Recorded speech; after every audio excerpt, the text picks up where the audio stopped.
dijelaskan.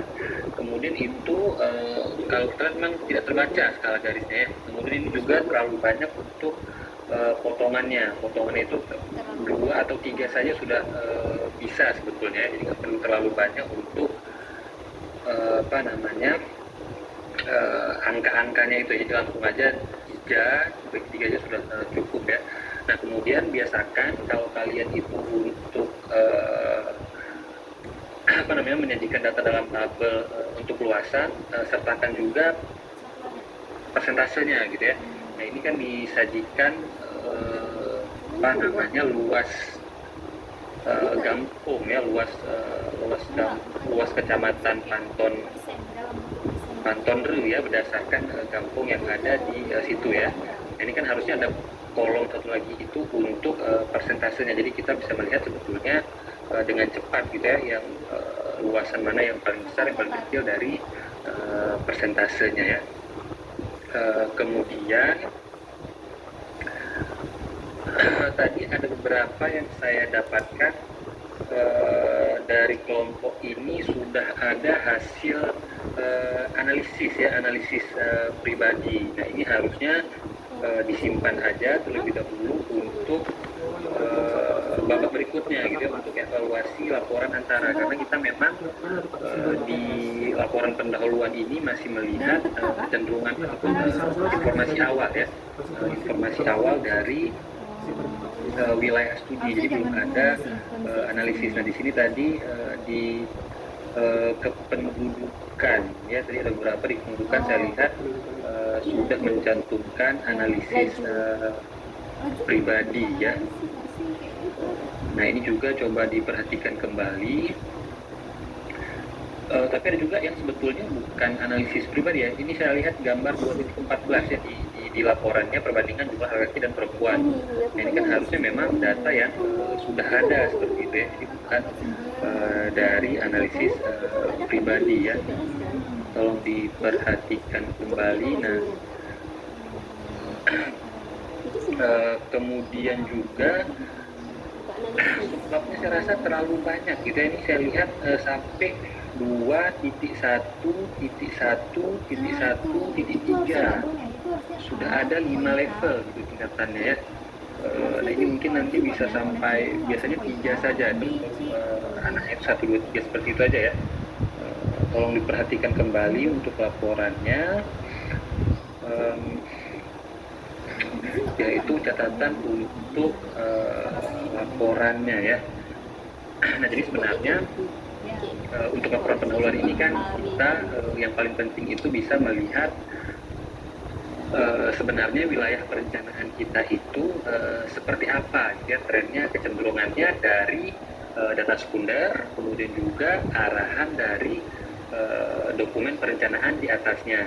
Nah ini coba kita lihat di bab 2 ya. Di bab 2 kalian itu sudah, atau sebelumnya dari landasan hukum ya, dasar hukum ini saya rasa terlalu sedikit yang kalian sampaikan. Jadi biasanya dasar hukum, terutama sekali kita untuk penyusunan RDTR, listnya itu bisa belasan bahkan puluhan seperti itu ya. Nah ini sebetulnya segala macam undang-undang terkait dengan yang akan kita bahas di dalam RDTR ini masuk ya, seperti undang-undang perencanaan, kemudian juga undang-undang terkait dengan perumahan permukiman, karena juga kita akan membahas terkait dengan sektor permukiman dan lain seterusnya. Nah ini semua belum terlihat gitu ya. Jadi kalau untuk dasar hukumnya itu memang kalian harus melihat semua gitu ya, peraturan perundang-undangan baik dari level undang-undang, kemudian peraturan pemerintah, peraturan presiden, peraturan menteri, hingga sampai ke peraturan daerah, perda ataupun kanun, itu semua masuk ke dalam dasar hukumnya ya. Jadi itu memang harus dimunculkan, karena nantinya produk dari RDTR ini jadi apa produk dari RDTR ini kalau kalian tahu?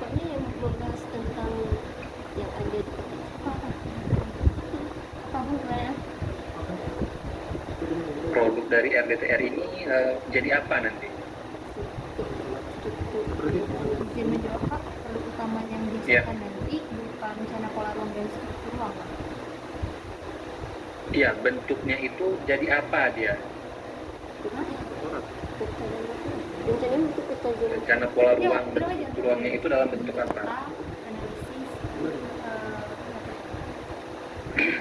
Izin Pak, untuk rencananya itu akan berbentuk peta dan laporan analisis. Nggak kedengeran suaranya. Izin Pak menjawab, untuk outputnya itu nanti akan ada peta dan laporan analisis. Iya, itu kan untuk apa namanya kegiatan studi kita. Tapi kalau di apa namanya di sebetul-betulnya di kondisi sebenarnya itu produk RDTR ini di mana bisa kita lihat ataupun di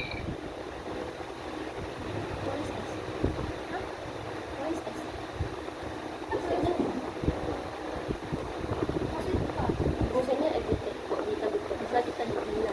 ada yang tahu. Jadi kalau kita lihat produk RDTR ini di mana nantinya.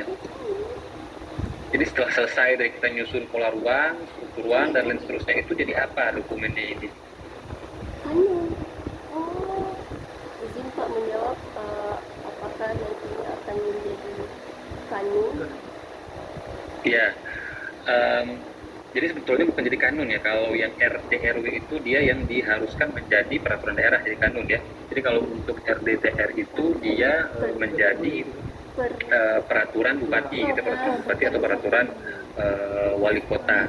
Nah ini tadi kenapa menjadi penting untuk membahas gitu ya si dasar hukum, karena memang nanti produk dari perencanaan kalian ini juga menjadi produk hukum ya.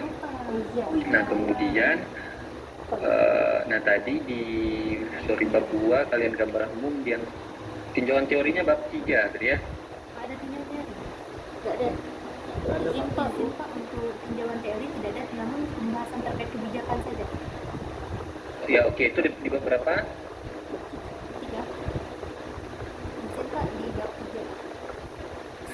Ya ini juga saya rasa agak terbalik ya. Biasanya kita kebijakan apa namanya tinjauan kebijakan dulu, kemudian baru gambaran umum ya. Ini agak terbalik sedikit, tapi coba ya ini yang saya lihat dari kebijakan kalian.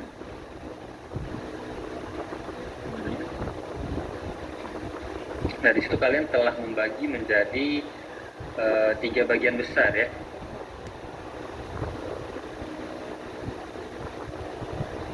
Tiga bagian besar. Pertama sekali itu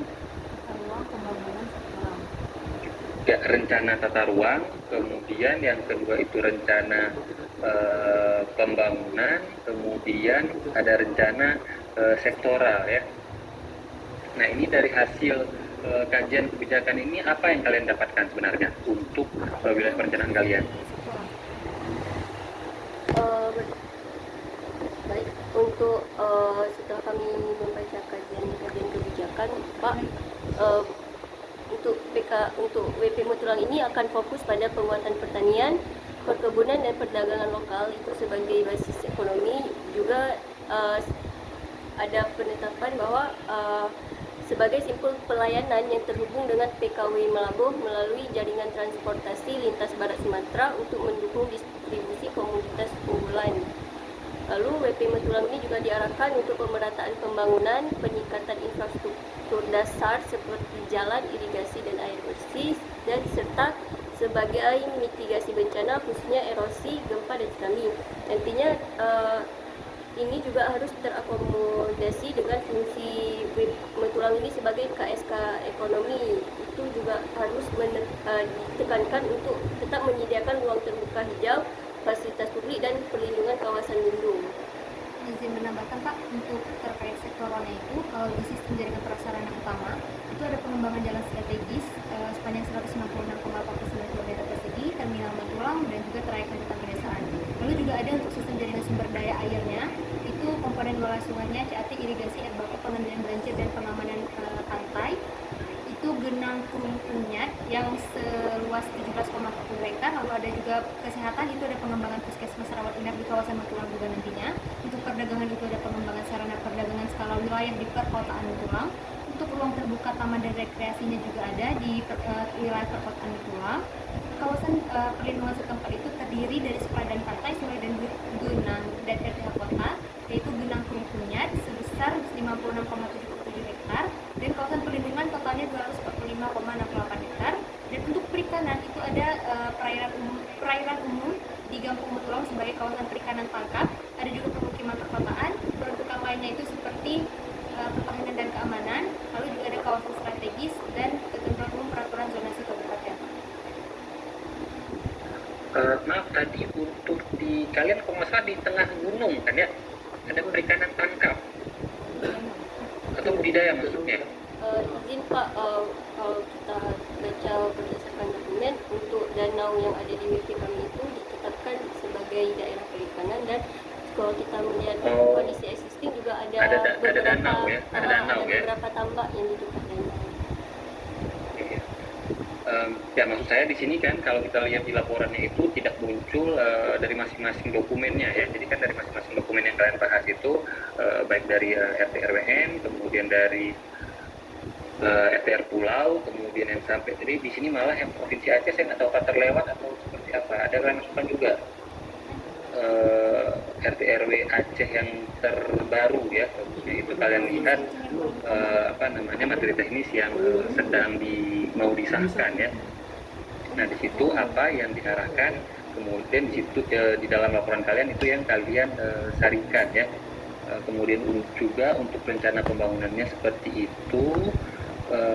Kemudian sektoral mungkin karena kalian belum turun ke lapangan ya, jadi sehingga mungkin datanya itu masih belum terlalu detail ya, terutama sekali terkait dengan infrastrukturnya ya. Nah ini kalian juga terasa seperti dipaksakan ya untuk kebijakan sektoralnya ini pertanian. Jadi cuma satu paragraf peranan sektor pertanian terhadap pembentukan PDRB Kabupaten Aceh Barat cukup dominan. Jadi sebetulnya yang dimau dari kajian kebijakan ini bukan yang seperti itu gitu ya. Jadi memang ada dokumen terkait dengan pengembangan rencana ataupun rencana pengembangan sektor pertanian di Kabupaten Aceh Barat. Nah itu disebutkan, kemudian khususnya lagi, spesifiknya lagi untuk di WP Matulang itu ataupun di Kecamatan Panten Terus seperti apa. Nah itu sebetulnya yang perlu kalian lihat nanti sebagai dasar kalian di dalam merencanakan seperti itu ya. Kemudian coba dilihat yang untuk berapa menit lagi saya Pak Putra? Pertanyaannya secara sektoral di wilayah atau secara umum di Indonesia? Coba lihat untuk yang bagian metodologi ya. Satu menit lagi oke. Ya di bagian metodologi ini kan yang paling penting itu adalah kebutuhan data. Jadi karena kita akan ke lapangan, kebutuhan datanya yang perlu kalian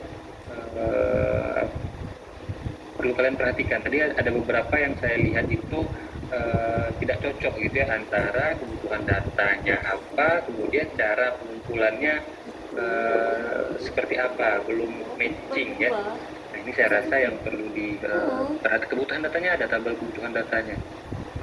Ada berapa? Itu saya masih ada satu. Coba lihat tabel kebutuhan data tuh tadi Rizi yang panjang tuh. Nah ini 4.1 kebutuhan data primer ini ya. Aku yang bagi Pak. Nah ini kan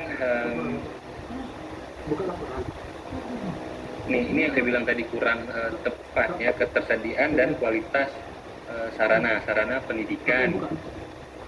Nah ini untuk mengetahui persebaran luas jumlah tingkat aksesibilitas serta kondisi existing. Oke, untuk mengetahui kondisi existing oke lah kalian primer ya survei itu, tapi untuk persebarannya apakah nanti akan datang satu persatu gitu ya, atau memang cukup diwakilkan dengan dari data sekunder saja. Jadi kalau memang sudah bisa diwakilkan dari data sekunder, saya rasa tadi yang untuk primernya itu tidak perlu lagi gitu ya.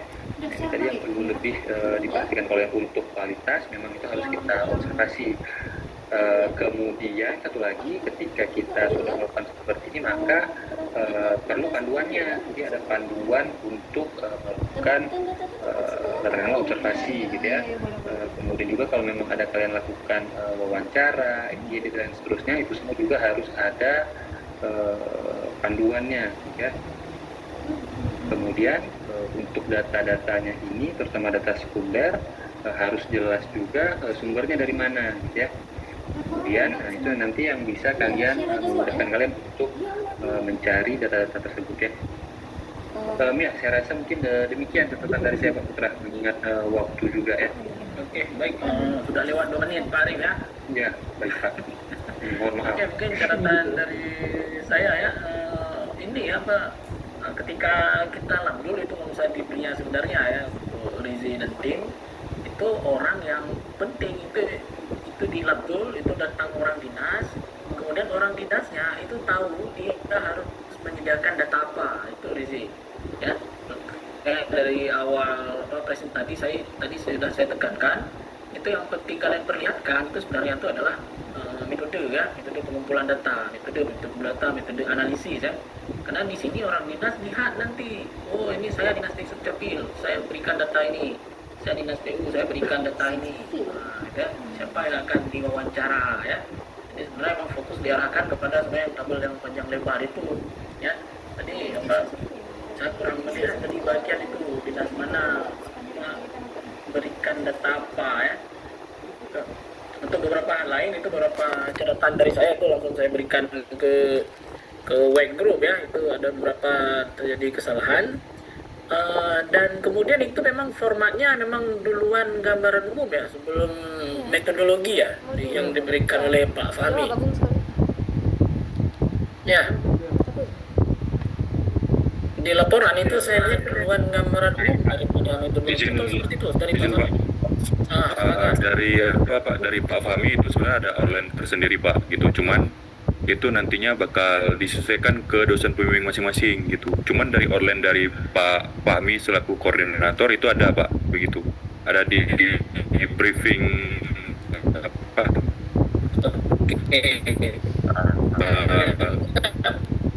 Pertanyaan saya sederhana, apakah gambaran umum iya Pak, yang di nomor 3-nya apa metodologi tinjauan kebijakan Bapak ya, betul, metodologi Pak. ya? Di modul yang Bapak Fahmi kirim itu seperti itu Pak, outline dari labdul begitu Pak. Oke, baiklah. Oke ya, saya kira nanti laporan kalian pun akhirnya akan panjang-panjang ya. Karena biasa di labdul orang cuma mau lihat itu apa pendahuluan, kemudian apa dasar hukum, kemudian kalau perlu teori, kemudian bab 3 metode, kemudian di bab berikutnya baru gambaran.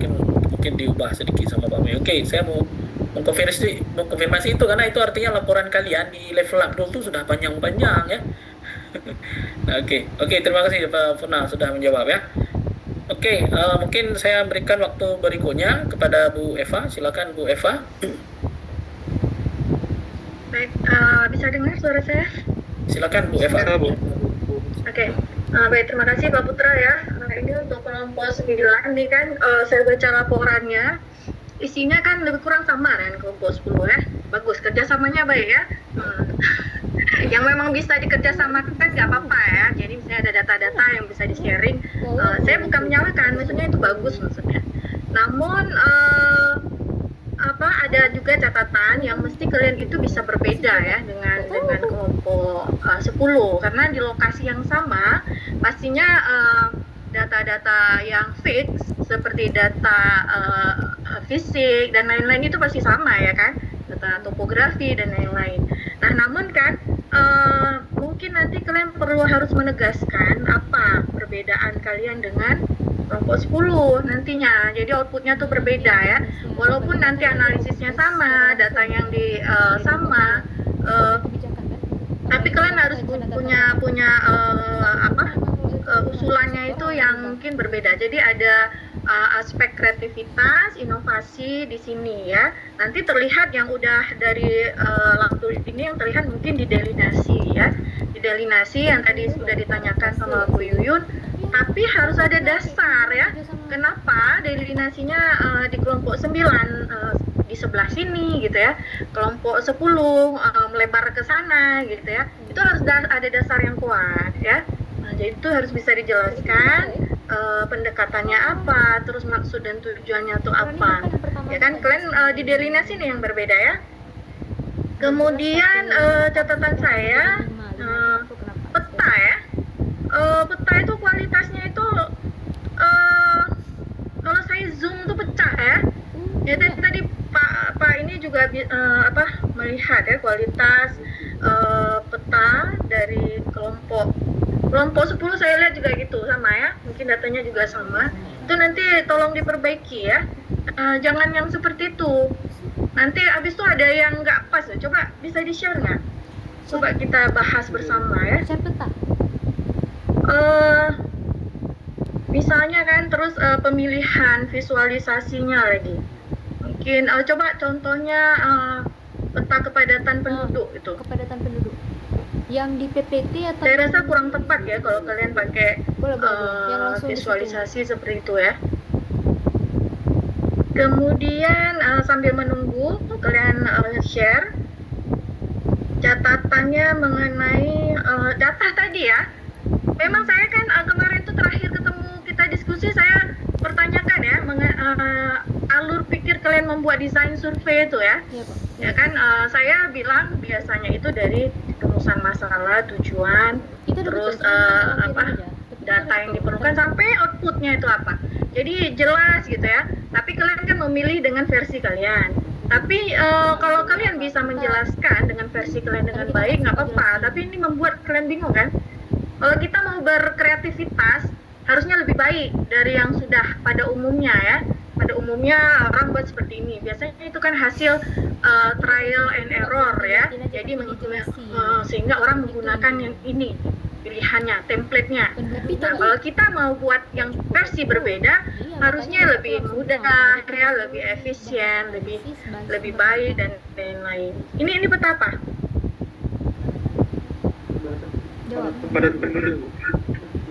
Kepadatan penduduk. Nah, warnanya soft ya, kayak peta jenis lahan, jenis tanah ya. Jadi kepadatan penduduk tuh kan dia biasanya datanya tuh apa istilahnya ada hierarkinya gitu ya, yang yang padat, kurang padat, sedang ya. Kalau dipakai klasifikasi seperti ini susah kita membedakannya ya. Jadi kalau bisa pakai yang gradasi. Kalau yang ini berarti yang paling sangat tinggi padatnya yang mana nih? Yang putih? Iya, misalnya putih yang Ya. padatnya. Coba ada yang bisa jawab? Iya, Bu. Kalau Yang putih, yang paling rendah ini. Nah, kalau kita pakai waktu mata kuliah pelajaran pemetaan ada diajarin nggak? ada Wira jawab. Ya Bu. Ada ya. Jadi seingat saya dulu belajar gitu ya. Jadi bukan suka-suka hati kita, dia ada teknik-tekniknya. Memilih jenis visualisasi data itu sangat penting untuk memberi informasi yang mudah dipahami ya. Jadi ya. Kemudian yang next ya, peta yang lainnya itu kan peta apa ya? Kayak peta rawan bencana. Coba. Peta rawan bencana. Ada peta yang siapa yang buat peta nih dulu? Saya kok agak-agak mempertanyakan nih. Coba kita kulik ya. Masih ada waktu Pak Putra? Tidak Bu, jadi waktu saya kena skip. Jadi boleh diambil oleh Beva. Jadi saya agak 10 boleh Beva, sampai 15. boleh ya. Boleh, Jadi boleh, saya boleh. lihat petanya agak-agak lucu gitu. Entah saya yang orangnya humoris gitu ya, jadi agak lucu. Coba di zoom out, ya dibesarin. Oke, peta ini peta apa ya ini? Iya, ini dasar unit analisisnya apa? Gradasi supaya nggak ada tek kotak gitu. Jelaskan tim peta nih yuk. Mana tim peta? Ya Bu. Rendah, sedang, ini apa nih? Banjir ya? Ya. Bisa gitu ya, rawan banjir kayaknya per apa nih? Kecil ya? Yang ada yang dekat sungai. Nah, yang overlay dekat data apa? sungai yang rawan banjirnya. Data asli atau data olahan kalian? Gimana, Wi? Maksudnya data asli sumber dari mana gitu? Index tuh. Dari ini Bu, RBI Bu. RBI memang seperti ini. Atau mungkin salah saya Bu. Ini ya. Oh, boleh jawab itu. Bukan. saya nanya, saya yang benar nggak juga. Saya hanya melihat keanehan gitu ya. Yang biasanya peta rawan banjir kan nggak peta-peta kayak gini juga gitu kan. Jadi karena air tuh mengalir kemana sesuai dengan topografi ya, bukan berdasarkan batas administrasi, apalagi batas pemilikan ya. Kayaknya nih batas pemilikan ada yang kecil, ada yang ini ya. Ini ahli peta Pak Putra, nih mungkin nanti bisa Pak Putra kasih di komen ya. Ini saya apakah mata saya yang aneh atau memang ini udah benar? Nggak apa-apa. Saya maksudnya apakah ada justifikasi lain kenapa petanya seperti ini? Itu aja ya untuk dua kelompok nih, karena kalian sama nih datanya. Kelompok 10 juga. Nah mungkin itu aja. Mungkin satu lagi ya terkait dasar hukum ya. Dasar hukum itu kalau di bab 1 itu nggak usah dijelasin detail ya. Bab 1 tuh list mulai dari hierarki yang paling tinggi dari tingkat nasional ya. Kalau bila perlu, kalau memang topiknya global ya mulai dari yang global gitu ya. Dasar hukumnya nasional, provinsi, sampai yang lebih kecil ya. Mungkin nanti kalau yang tingkat lokal bisa ditanyakan pada saat di lapangan. Apakah ada misalnya resam tertentu di kampung itu ya, kanun-kanun yang relevan dengan PKLP ya. Jadi ini statusnya PKLP kan. Kemudian itu aja mungkin Pak Putra mungkin yang terkait peta Pak Putra ya, saya mau tanya juga sekalian kita diskusi. Ya itu karena apa, data yang tersedia emang yang skala besar Bu, jadi makanya dia masih peta-peta. Jadi entah setelah dia turun ke lapangan mungkin akan diberikan data dengan skala yang lebih kecil lagi nanti. LPI itu dia dari nasional, tapi mungkin nanti bisa dicek juga nanti apa di Kabupaten Aceh Barat apakah mereka masih menggunakan peta yang diambil dari skala nasional sebenarnya, apakah diambil langsung, karena seharusnya emang ada peta lagi itu yang lebih detail untuk RDTR. Tapi untuk sementara di laporan pendahuluan itu boleh diambil begini ya. Wiraya itu nanti dipastikan waktu kesana kedua tim pastikan ini apakah peta bencana yang diacu oleh mereka langsung ya. Kan Pak Putra udah tahu seru. Ya Wira nih saya bantu jawab nih, harusnya dia yang jawab. Iya. Iya, enak aja dia bilang kayak gitu. Jadi ada justifikasi ya kenapa. Nah ini nanti kesusahan kalian nanti pada saat analisis spasial kalau memang datanya kayak gini kualitasnya, karena kalian kan 15000 nanti kan. Gimana kalian pakai data kayak gini ya? Oke, itu aja Pak dari saya. Terima kasih. Oke, baik. Terima kasih kepada Bu Eva. Baik, untuk presentasi Sintatu kita sudahi ya. Silakan ditutup oleh ketua kelompok Rizi. Silakan Rizi tutup. Baik, terima kasih kepada dosen pembimbing juga dosen penguji yang telah memberikan kritik dan sarannya dan memberikan kesempatan kepada kami untuk bisa mempresentasikan. Kami ucapkan terima kasih banyak. Kami akhiri dan mohon maaf apabila ada kekurangan dan kesalahan. Wabillahi taufiq wal hidayah. Assalamualaikum warahmatullahi wabarakatuh. Waalaikumsalam warahmatullahi wabarakatuh. Oke, mungkin segera bersiap tim dari kelompok 10 mutulang